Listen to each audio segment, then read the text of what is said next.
कि लहरों से डरकर नौका पार नहीं होती, कोशिश करने वालों की कभी हार नहीं होती। नन्ही चींटी जब दाना लेकर चलती है, चढ़ती दीवारों पर 100 बार फिसलती है।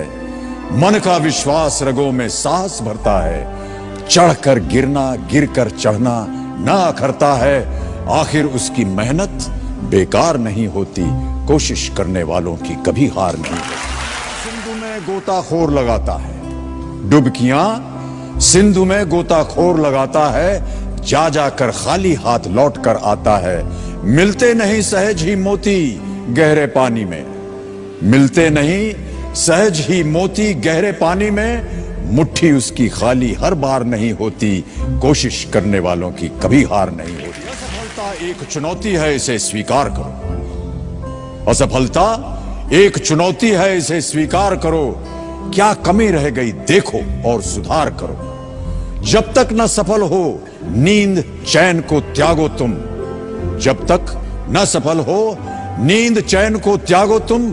संघर्ष का मैदान छोड़कर मत भागो तुम। कुछ किए बिना ही जय जयकार नहीं होती, कोशिश करने वालों की कभी हार नहीं होती। कोशिश करने वालों की कभी हार, कोशिश करने वालों की कभी हार नहीं होती। आज के दिन में ऐसे कई सारे लोग हैं जो कब्रिस्तान में हैं। ऐसे कई सारे लोगों के जीवन लाइफ सपोर्टिंग मशीन के ऊपर है, और तो और कई सारे लोग बिस्तर पर बीमार पड़े हुए हैं। पर आप आज बिल्कुल ठीक है। भगवान का लाख शुक्र है आपको एक और दिन देखने का मौका मिला। इस मौके को ऐसे गंवाने मत दीजिए, कोशिश कीजिए। जीवन बहुत छोटे हैं, कोशिश कीजिए जीवन के हर पल को एंजॉय करने की। नमस्ते, मैं तानिया गुप्ता और आपका फिर से स्वागत है हमारा शो जिसका नाम है सफलता का राज आमने सामने। हमारे जीवन में उतार चढ़ाव तो लगे रहते हैं। कोई इस समय में गिरकर टूट जाते हैं, तो कोई इस समय से सीखने की कोशिश करते हैं। बाद में वही लोग कामयाब होते हैं।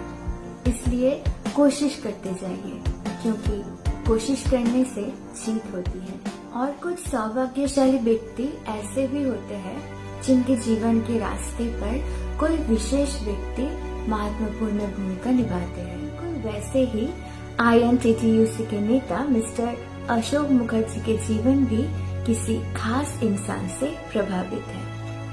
आप सब उनको पहचानते भी हैं। सिर्फ यही नहीं, आप में से बहुत सारे उनके बहुत बड़े फैन भी हैं। उनका नाम है मिस्टर अमिताभ बच्चन। जी हाँ, आपने सही सुना, वो मिस्टर बिग बी हमारे अमिताभ बच्चन जी ही है, उनके वो स्पेशल खास व्यक्ति। श्री अशोक मुखर्जी के जीवन में मिस्टर अमिताभ बच्चन जी का क्या योगदान है? मिस्टर अमिताभ बच्चन जी को अशोक मुखर्जी क्यों अपने सबसे बड़े आइडल मानते हैं? सबका जवाब आप सुनिएगा आज अशोक मुखर्जी के जुबानी से।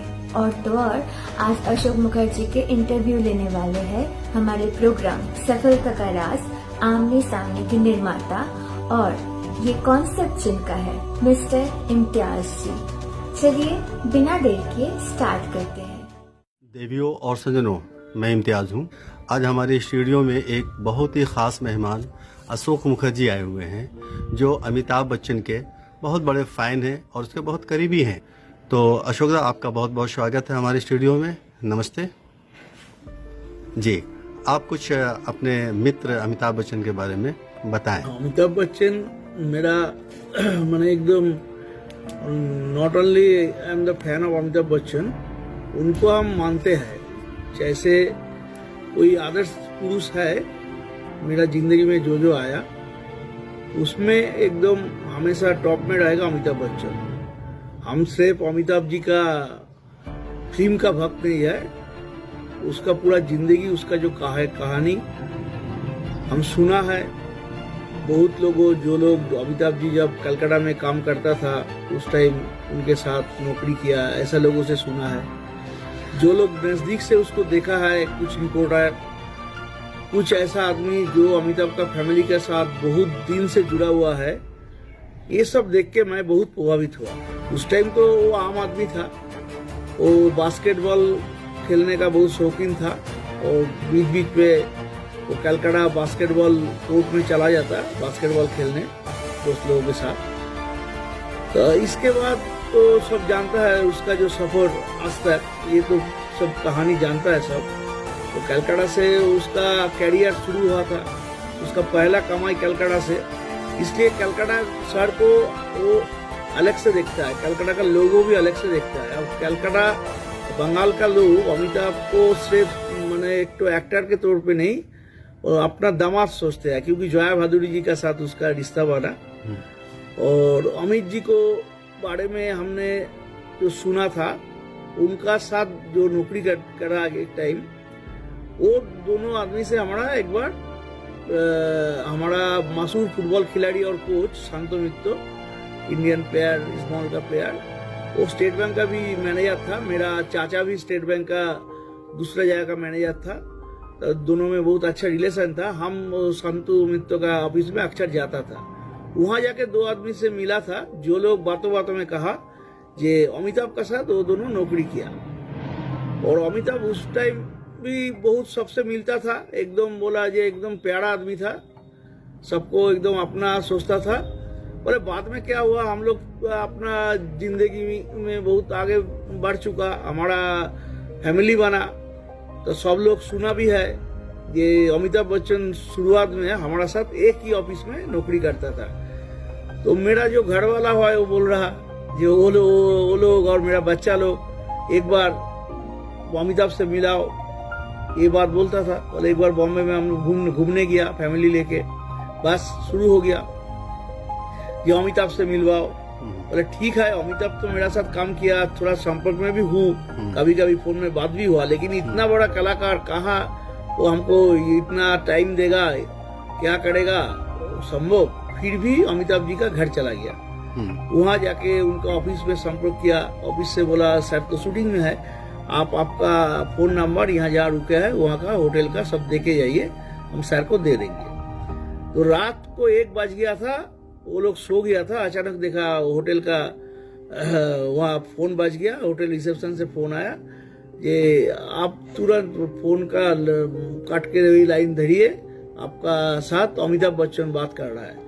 बोला हम तो सोचा भी नहीं था कि हम सुबह जाके देखे आया और अमित जी इतना रात को शूटिंग से आके मेरे को बात करेगा।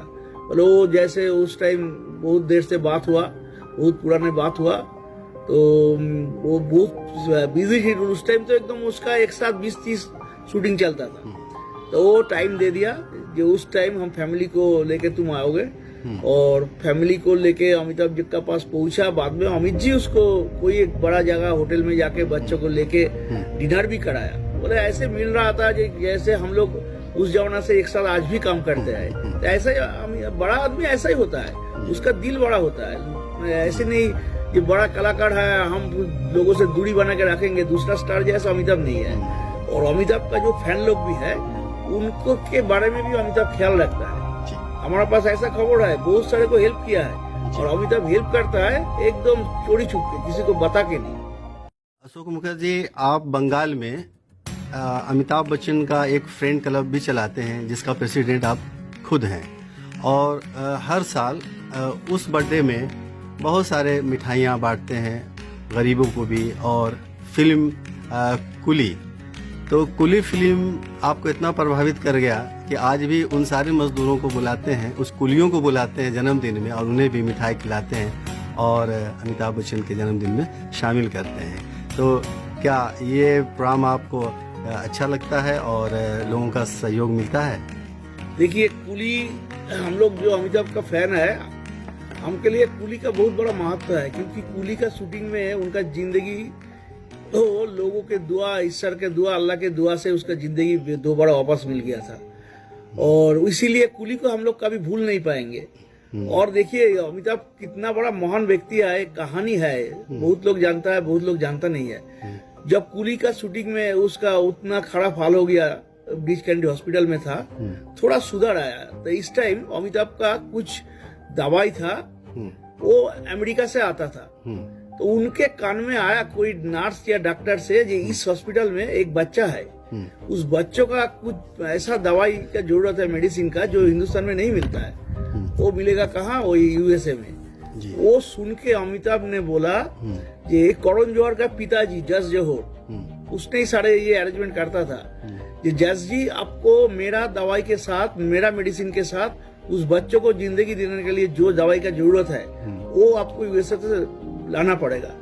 और यूएसए से अमिताभ जी का मेडिसिन का साथ वो बच्चे का मेडिसिन आया, बच्चे का जान बच गया। तो देखिए, जिसका जान जाते रहा वो भी तब भी दूसरे का जान बचाने का ख्याल रखता है। इतना महान हस्ती है, और इसलिए हम उसका जन्मदिन रेल का जो गुड्स ट्रेन है उसमें मनाया था, वो कुली लोगों को लेके, उसको लेके एक साथ। तो ये इसका सीडी जब अमिताभ जी के पास पहुंचा तो बहुत माने वो देख के इतना उसका खुशी आया कि उसी टाइम कुछ दिन बाद वो कलकत्ता में हमारा फिल्म उत्सव का उद्घाटन करने आया, हमारा सीएम का प्रोग्राम में। तो वहाँ जो उसका सिक्योरिटी गार्ड है और बहुत बड़ा वो भी फैन है, सुशंकर सरकार, उसको बोला कि ये अशोक जी को लेके आओ, हम मिलेंगे कल सुबह, हम जाने का पहले मिलेंगे। तो हमको वो लेके गया, और लेने का बाद वहाँ से वो बोला, ये हम सब सुना है, बहुत सारे ऐसे बात कर रहा था, हम लोग एक साथ फोटो खींच रहा था, लग रहा था ये हमारा साथ रेगुलर उसका संपर्क है, कितना पुराना संपर्क है, इतना मैंने सारे लोगों से इतना उनका ख्याल रखता है, सबके बारे में उनका मैंने एक बार दिल में किसी का नाम बैठ जाता है ना, वो भूलता नहीं है। ये एक सही इंसान की पहचान है।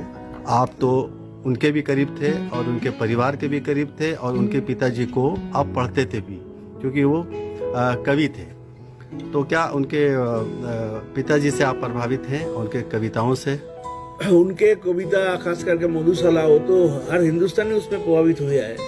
और अभी भी वो वहाँ का कार्यक्रम पाठ्यक्रम में है, यूपी में और भी दूसरा कुछ स्टेट में। और अमिताभ जी का फैमिली के बारे में जितना सुनता हूँ ना, उतना हम लोग उसका पर श्रद्धा बढ़ जाता है।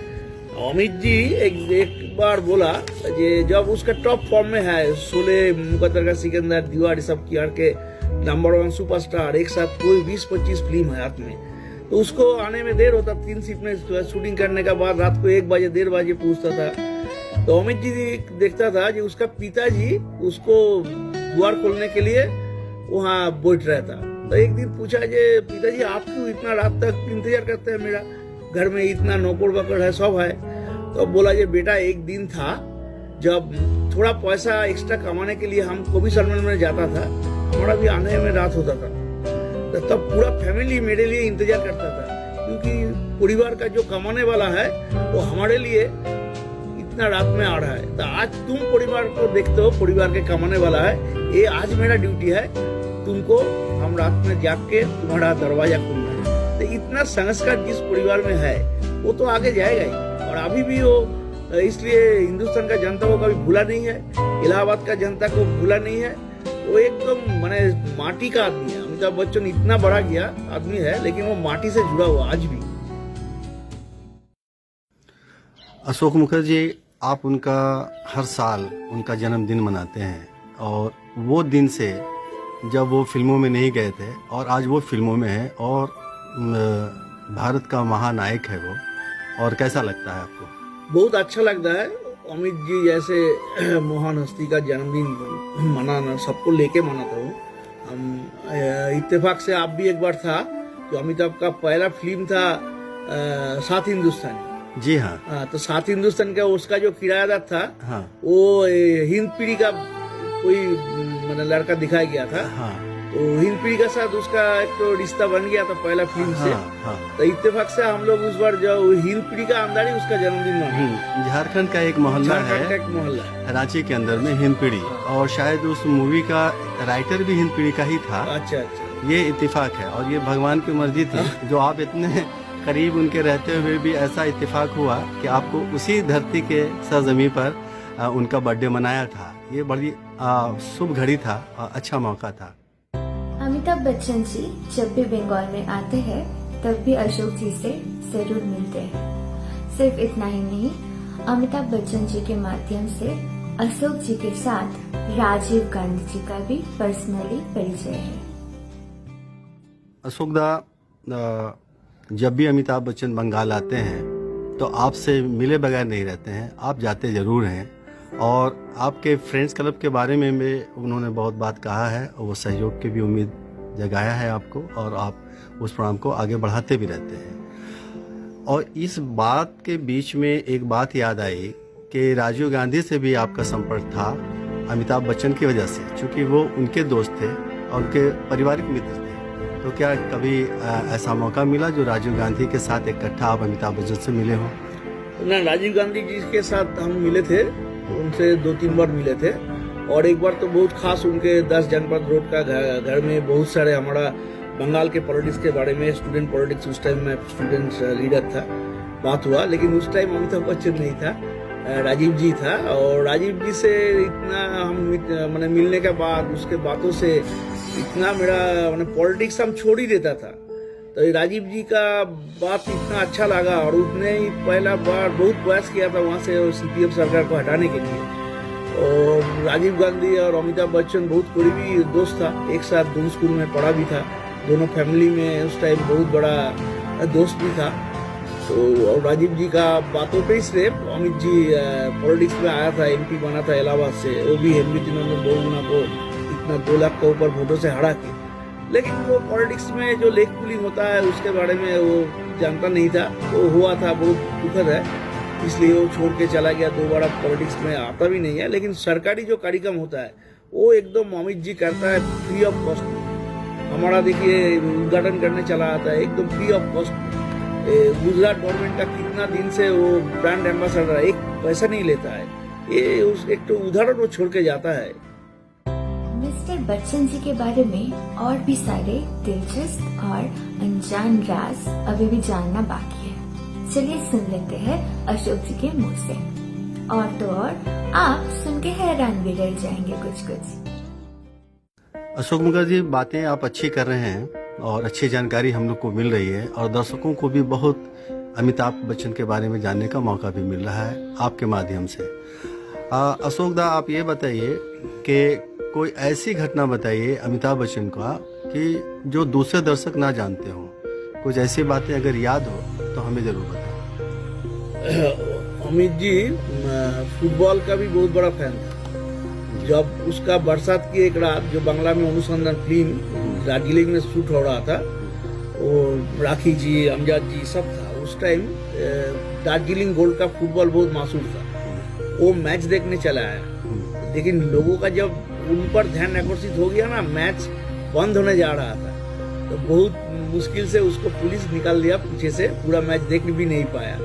तो ऐसा ही बहुत कहानी है अमित जी का। वो जब वहाँ 78 में फ्लड हुआ बंगाल में, वहाँ भी क्रिकेट खेलने के लिए बॉम्बे स्टार दिलीप कुमार और सारे बड़ा स्टार को लेके पहुंच गया और खेला था ईडन गार्डन्स में। अच्छा बॉल भी किया था, हम देख नहीं पाया, पेपर में हम देखा था, सुना था। और उसके बाद होप 86 में जब बुलाया, वो भी सबको हेल्प करने का बात था, तो अमित जी चला आया। पहला दिन नहीं हुआ, पूरा मौसम खराब था, वो रुक गया, फिर दूसरा दिन पार्टिसिपेट किया, ये सब किया। बहुत लोग जानता नहीं है अमित जी ये सब काम करता है।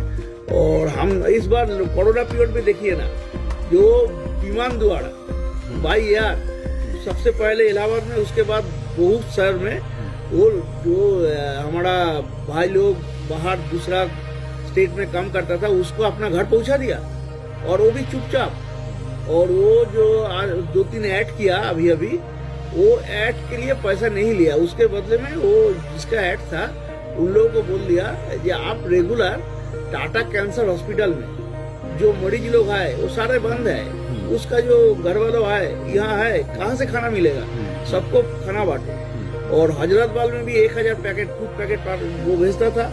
और बॉम्बे का जो टेक्नीशियंस, वो टेक्नीशियंस को भी खाना अमिताभ बच्चन ने बांटा है, लेकिन अमिताभ बच्चन कोई पहुंचा नहीं चाहता है। ये सही इंसान और सही भारतीय होने का ना, ये एक अपना परिचय है। और अमिताभ बच्चन के अंदर बहुत सारे गुण हैं, और आपके दोस्तों पे ज़्यादा दिखते हैं, वो आप लोग ज़्यादा जानते हैं उनको। और अमिताभ बच्चन जैसे बड़े नायक जो है कहते हैं कि मुझे आज भी कुछ नहीं आता है, आज भी मैं सीख रहा हूँ। तो अभी कैसा फील करते हैं? उनका साथ इतना बड़ा फैन हूँ जो मेरे को जानते हैं, और मेरा जो काम चलता है सोशल वेलफेयर का वो भी उसका पूरा जानकारी उनको है। और हम बोला भी है कि हम फैन टीम के नाम से एक तो लंगोर चलाना चाहता हूँ, और वो हमको 2020 में ही खुलना था, लेकिन कोरोना का वजह से इस साल नहीं हुआ। और अगला 4-5 महीना हम तो बिजी रहेगा, वेस्ट बंगाल में चुनाव है असेंबली का, तो इसके बाद हम वो करेगा। और अमित जी अगर कैलकाटा में आएगा तो वर्चुअली उससे वहाँ से उद्घाटन भी करा लेंगे, नहीं तो हम लोग बॉम्बे जाके भी कराएंगे। और हमें पूरा विश्वास है हम अगर ये सब काम करेगा, उसको ये रिक्वेस्ट करने से वो जरूर करेगा। वो ऐसा ही आदमी है कि कुछ अच्छा काम करो, मेरा नाम लेके कुछ करना है तो अच्छा काम करो, लोगों को देखो, गरीब को देखो, गरीब को कुछ खाना बांटो। जी अशोक मुखर्जी, आप उस रास्ते में चल भी रहे हैं और जिस तरह से मार्गदर्शन अमिताभ बच्चन आपको करते हैं, आप उस पर खरा भी उतरते हैं। आप हमारे स्टूडियो में आए, आप इसी तरह से आते रहें और अमिताभ बच्चन की यादें ताज़ा करते रहें। और अब आप भी अपने आपने जो भी सपना सजाया है और जिस तरह से आपने कहा है कि वो सिर्फ बंगाल में थे नहीं, बल्कि बंगाल के वो दामाद भी हैं, उस रिस्पेक्ट से और आपके बहुत नज़दीक होने के रिस्पेक्ट से भी बहुत सारी जानकारियाँ मिलती रहती हैं। तो दूसरे कड़ी में भी आप हमारा साथ देंगे, इसी तरह आप हमारे स्टूडियो में आएंगे। आपका आने का बहुत बहुत धन्यवाद। शुभ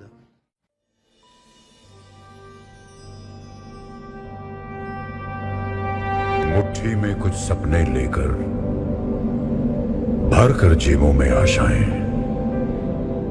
दिल में है अरमान यही कुछ कर जाएं, कुछ कर जाएं। सूरज सा तेज नहीं मुझ में, दीपक सा जलता देखोगे। सूरज सा तेज नहीं मुझ में, दीपक सा जलता देखोगे। अपनी हद रोशन करने से तुम मुझको कब तक रोकोगे, तुम मुझको कब तक रोकोगे।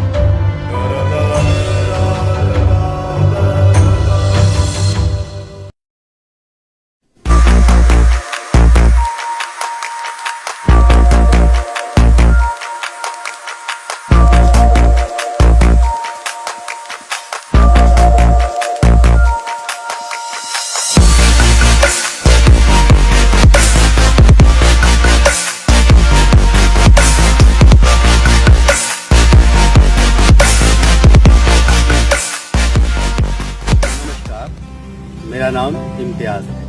आज मैं पूरा दुनिया विकास की ओर है और हम भी उसी के रास्ते पे चल पड़े। इतना बड़ा आबादी है, यहाँ पे प्रतिभाओं की कमी नहीं, सिर्फ कमी है तो प्रतिभा को पहचानिए।